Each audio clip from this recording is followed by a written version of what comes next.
Hello दोस्तों, welcome all. Once again we are going to start with the law chapter 1। अभी तक आपने सिर्फ बेसिक्स देखा है। अब हम लोग चैप्टर के साथ बात करेंगे डिटेल में क्या-क्या होता है, कैसे होता है। तो आपका जो चैप्टर 1 है वो है नेचर ऑफ कॉन्ट्रैक्ट, जिसको बच्चों की भाषा में कहते हैं the two way of contract. Let's see क्या-क्या चीज़ें हम इसमें देखने वाले हैं, ब्रीफ में आपको शॉर्ट में बता दूँ। For example what is contract, ठीक है? पहला जो चीज़ हम लोग इन डिटेल देखेंगे वो ये देखेंगे। दूसरा हम लोग क्या देखेंगे, एसेंशियल एलिमेंट के बारे में बात करेंगे। किस चीज़ के essential element of valid contract. जब कॉन्ट्रैक्ट के बारे में जानोगे तो ये भी जानना ज़रूरी है। अच्छा, इसके बाद अगर बात करें तो टाइप्स ऑफ कॉन्ट्रैक्ट के बारे में भी बात होगी इसमें। और इसके अलावा अगर हम बात करेंगे तो प्रपोज़ल के बारे में बात करेंगे या ऑफर के बारे में बात करेंगे, जो आप लोग देते रहते हैं। एक्सेप्टेंस के बारे में बात करेंगे कि अगर लड़की ने एक्सेप्ट कर लिया आपका ऑफर तो क्या होगा, उसके बारे में देखेंगे। फिर हम लोग बात करेंगे communication of offer and acceptance के बारे में भी बात होगी। ऑफर एंड एक्सेप्टेंस, ठीक है? फिर रेवोकेशन के बारे में भी इसी में बात होगी।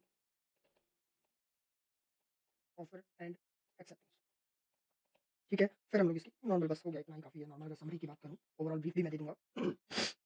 अब देखो, इस चैप्टर में थोड़ा एक इंपॉर्टेंट चीज़ है जो समझने वाली, वो ये है कि मैंने पूरी जो ब्रीफ में आपको एक इंडेक्स दिया है, वो इंडेक्स बेसिकली बेस्ड किस चीज़ पे है?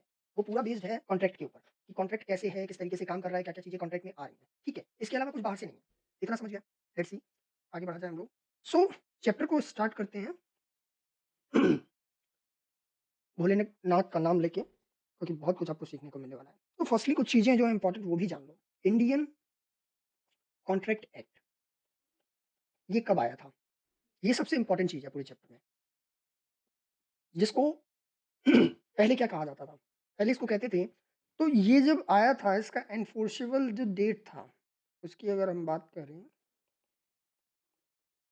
प्रस्तावित जो डेट था वो एनफोर्सेबल डेट जो था वो 1 सितंबर 1872 था।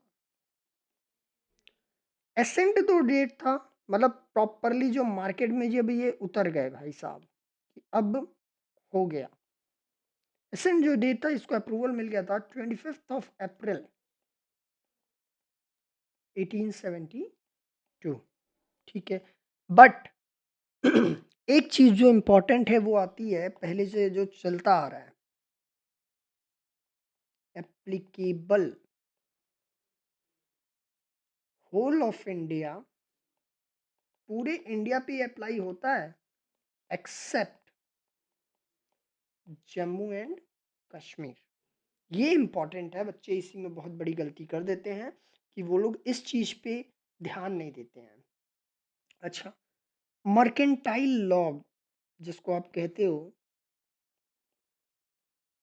मर्केंटाइल लॉ, उसको आप और क्या कहते हो? और we can say business law, or we can say is, what we can say, commercial laws, we can say commercial law। ये सब मैंने बताया हुआ है आपको बेसिक्स की जब बात चल रही थी तब बताया था मैंने। जो मर्केंटाइल लॉ है वो बना कैसी? It is an outcome, is outcome of British law. जो ब्रिटिशर्स का लॉ था ना, उसी का बस एक मॉडिफिकेशन है, उसी को थोड़ा बहुत तोड़ मरोड़ के इसको बना दिया गया, मर्केंटाइल लॉ बन गया। तो फिर से एक बार रिपीट अगर करें, नेचर ऑफ कॉन्ट्रैक्ट में हम लोग जो जो चीज़ें देखने वाले हैं इंडेक्स में, कॉन्ट्रैक्ट के बारे में, उसके वैलिड कॉन्ट्रैक्ट के एलिमेंट के बारे में, टाइप्स ऑफ कॉन्ट्रैक्ट के बारे में, प्रपोजल एंड ऑफर के बारे में, एक्सेप्टेंस के बारे में, कम्युनिकेशन और ऑफर एंड एक्सेप्टेंस के बारे में, revocation of offer and acceptance के बारे में, और उसकी कुछ समरीज में सारा कुछ ओवरऑल हम लोग डिसाइड करेंगे क्या क्या है, क्या क्या नहीं। जब इंडियन कॉन्ट्रैक्ट एक्ट की बात करते हैं तो एनफोर्सेबल जो डेट है वो 1872 में 1 सितंबर को इसको प्रस्तावित किया गया था। इसको जो एसेंट मिला था, इसको जो अप्रूवल मिला था, वो मिला था 25 ऑफ अप्रैल 1872 को, और ये पूरे इंडिया पे अप्लाई होता है except Jammu and Kashmir. Jammu and Kashmir पे इसलिए नहीं अप्लाई होता क्योंकि वहाँ जो लॉ चलता है वो अलग चलता है। मर्केंटाइल लॉ के बारे में अगर हम बात करें तो वो बिजनेस लॉ है, वो कमर्शियल लॉ है। बिजनेस लॉ और कमर्शियल लॉ है, कहते हैं इसको। Mercantile law is also known as business law, or else we can say it is a commercial law। अच्छा, मर्केंटाइल लॉ बना कैसे? सर ये पहले ब्रिटिश लॉ जो था उसी को थोड़ा बहुत मॉडिफाई किया गया है। मॉडिफाई किया गया है, उसके बाद मर्केंटाइल लॉ बना दिया गया इंडिया के लिए। अच्छा, तो मेरे को एक बात बताओ, ये मान लो मैंने लिखा मर्केंटाइल लॉ, इसमें आता क्या क्या है ये भी तो पता होना चाहिए। सर इसमें कुछ चीजें आती हैं, जैसे पहला, इंडियन कॉन्ट्रैक्ट एक्ट, कॉन्ट्रैक्ट से रिलेटेड सारी चीजें जो कि 1872 वाला है, ठीक है। फिर पार्टनरशिप एक्ट 1932,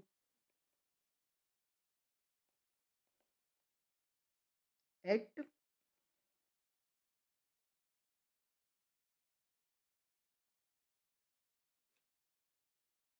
1932, इसके अलावा सेल ऑफ गुड्स एक्ट भी आता है।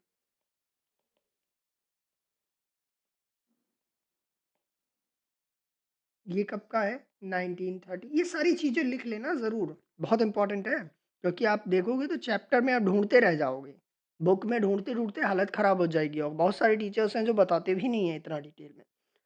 तीसरा, कंपनीज एक्ट, एक्ट 1956, इसको निकाल दिया गया है, ये एक सेपरेट हो गया है पूरा। अभी बेसिकली जो चल रहा है वो Indian contract act, partnership act और सेल ऑफ गुड एक्ट, ये तीनों मर्केंटाइल लॉ में कवर अप होते हैं, ठीक है। ये सारी चीजें इतनी इंपॉर्टेंट थी जो आपको जानने वाला था। तो एक वर्ड यूज होता है मर्केंटाइल लॉ के लिए, कहते हैं दस दिस लॉ, आपकी बुक में ये चीज मिल जाएगा, दिस लॉ। पहले मैं लिखता हूं, आप बताइएगा पढ़ के। ये एक मैक्सिम है, क्या है ये? इसे कहते हैं यू बी जस ई बी रेमिडियम। मतलब सर नहीं समझ में आया, क्या फारसी भाषा आपने बता दी? ये हबीबी वाली जो लैंग्वेज है इसको हटा के बात करिए, हिंदी में बताइए। तो हिंदी जानने से पहले आप इसका इंग्लिश जानिए, जिसको कहते हैं हम लोग मीनिंग, डीप मीनिंग के साथ आते हैं। आपको ये चीज़ें देखिए, सबसे इम्पॉर्टेंट है कि ये चीज़ें आपको मिलने वाली हैं हर जगह, ठीक है, क्योंकि इम्पॉर्टेंट है, क्या है, किस तरीके से है, हर एक चैप्टर में एक न एक मिल ही जाएगा। और वो याद इसलिए रखना पड़ेगा ना कि उसी से, एक्चुअली मैंने कहा ना ब्रिटिश लॉ से लिया गया है, तो ब्रिटिशर्स ने यही चीज़ें यूज़ की थी, उसी को एज इट इज़ हमने थोड़ा बहुत मॉडिफाई करके इसमें रख लिया, बट ये चीज़ें नहीं बदली। तो इसका मतलब क्या निकल के आया? ये कहता है where there is a remedy, where there is, sorry just a second, there is a right, then there is a remedy.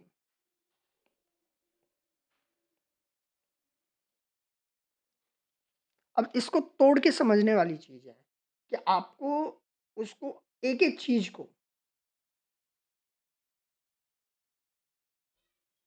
Right क्या होता है? अधिकार किसी का, कि मान लो कोई एक व्यक्ति है, उसका क्या अधिकार है? तो जो आदमी है उसका क्या है? उसका कुछ ना कुछ अधिकार होगा, राइट होगा। तो जब किसी के पास अधिकार है तो उसके पास रेमेडी है। रेमेडी का मतलब क्या होता है? हिंदी में रेमेडी का मतलब होता है उपचार। अधिकार ही उपचार है। लॉ कहता है अधिकार ही उपचार है, कि आपका अगर अधिकार है तो आपकी प्रॉब्लम का सॉल्यूशन ही अधिकार है। आपकी कोई प्रॉब्लम बड़ी है रिलेटेड टू समथिंग, देखो लाइफ क्या है कि आज के टाइम के अकॉर्डिंग अगर देखोगे तो लाइफ इज लाइक मटेरियलिस्टिक। ये एक मटेरियलिस्टिक लाइफ है, मटेरियल से जूझ रही है जिंदगी। उसमें क्या होता है, इस लाइफ में हर एक चीजें डिपेंडेंट होती हैं। तो इस डिपेंडेंसी को, जो डिपेंडेंसी मटेरियल्स पे है, पर्सन्स की, ह्यूमन की, रिलेशंस की, हर एक चीज़ की जो डिपेंडेंसी है वो लिमिटेड है। आप बोलोगे नहीं सर अनलिमिटेड है। नहीं, लिमिटेड है। देखो ना रिसोर्सेज़ क्या हैं आपके पास लिमिटेड हैं। इकोनॉमिक्स में आप लोग पढ़ते हो कि resources are scarce in nature. तो स्कैरसिटी जब किसी मटेरियल्स की है, रिसोर्सेज़ की है, तो हाउ कैन यू से कि उसकी जो डिपेंडेंसी है वो अनलिमिटेड है? नहीं सर, वो लिमिटेड है। वो एक पर्टिकुलर पीरियड ऑफ टाइम, एक particular period of point of time you can say कि जब वो खत्म तो सारी हमारी जो सोच है, हमारा जो मूल अधिकार है, वो सब कुछ वहीं खत्म। सब कुछ, everything is finished. So everyone is actually living a myth life. No one is living a life like a life. It's a deep meaning word. So you have to understand that materials के वजह से जो हमारा जो problems create होता है, everything what ever, जरूरी नहीं है सिर्फ मटेरियल्स की मैं बात कर रहा हूँ यहाँ। कोई भी problem in the life if happens, उसका कुछ ना कुछ देखो अ, अधिकार होगा उससे रिलेटेड कुछ, और वो अधिकार ही उस प्रॉब्लम का सॉल्यूशन है। You have to get that कि कौन सी प्रॉब्लम का क्या उपचार हो सकता है, रेमेडी क्या हो सकती है। ओके, नाउ मूविंग फॉरवर्ड, इतना आपका वी कैन से कि एंट्री या लेने के लिए बेसिक्स का इतना बहुत है। चैप्टर 1 का ये बेसिक था।